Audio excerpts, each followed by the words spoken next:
วันแห่งความสุขหัวข้อในมื้อนี้แมนต้อนรับด้วยใจยินดีต้อนรับด้วยใจยินดีในเฮบรูบท13ข้อ2ทรงกล่าวว่าอย่าลืมการต้อนรับแขกเพราะด้วยการเฮ็ดเช่นนี้มีบางคนก็ได้ต้อนรับเทวดาอย่างบ่ฮู้ตัวมีเรื่องราวของชาวตุรกีที่เล่าขานต่อกันมาว่าเมื่ออับราฮัมมีโอกาสที่จะได้ต้อนรับพระเจ้าครั้งทำอิฐเพิ่นได้เตรียมที่จะฆ่าแกะเพราะการฆ่าแกะนั่นเป็นการต้อนรับหมู่ในสมัยนั้นแต่เพิ่นได้เปลี่ยนใจจึงหันมาเลือกที่จะฆ่างัวแทนเพราะการฆ่างัวในสมัยนั้นเป็นการต้อนรับแขกพิเศษ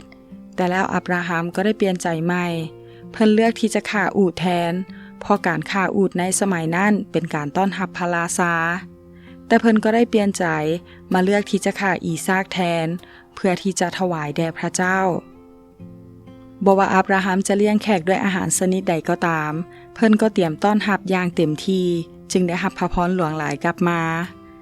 ในการต้อนรับแขกเฮาต้องเตรียมทุกสิ่งไว้ให้พร้อมอยู่เสมอเพราะเทวดาบ่มามือเปล่าคือกับเทวดาที่อับราฮัมได้นำสิ่งดีและข่าวดีมายังเต้นของเพิ่นอับราฮัมได้ยินว่าอีก9 เดือนเฮาจะกลับมาเพราะเทวดาของพระเจ้าพอใจในการต้อนรับเมื่อคนของพระเจ้าต้อนรับแขกแปลกหน้าคือกับอับราฮัมต้อนรับคนของพระเจ้าก็จะมีคนใหม่มาโบสถ์เรื่อยๆแน่นอนอับราฮัมได้ยินว่านางซาราจะมีลูกชายผู้หนึ่งก่อนนั้นอับราฮัมบ่เข้าใจตอนนี้นางซาราก็หัวขวัญให้กับเรื่องนี้เช่นกันเฮาจะมีลูกแท้บ่ในเมื่อเฮาแก่ตัวหลายแล้วนี่เป็นเสียงหัวขวัญแห่งความบ่เชื่อแต่ต่อมาจะเป็นเสียงหัวขวัญแห่งความเชื่อเมื่อได้ยินข่าวดีจากพระคำของพระเจ้าจงหัวเอาไว้ก่อนอับราฮัมได้ยินว่ามีหยังแดยากสำหรับพระเจ้ายาเวห์บ่ต่อมาซาราก็เกิดลูกตามพระสัญญาจึงได้ตั้งชื่อว่าอีซากแปลว่าหัวขวัญแล้วทั้งสองก็ได้มวนหัวพบกับความอัศจรรย์ในชีวิตจากพระเจ้าขอคิดเมื่อต้อนรับเทวดาของพระเจ้าอับราฮัมมีลูกได้โยฮันบท1ข้อ12ทรงกล่าวว่าแต่ส่วนบรรดาผู้ที่ต้อนรับพระเยซู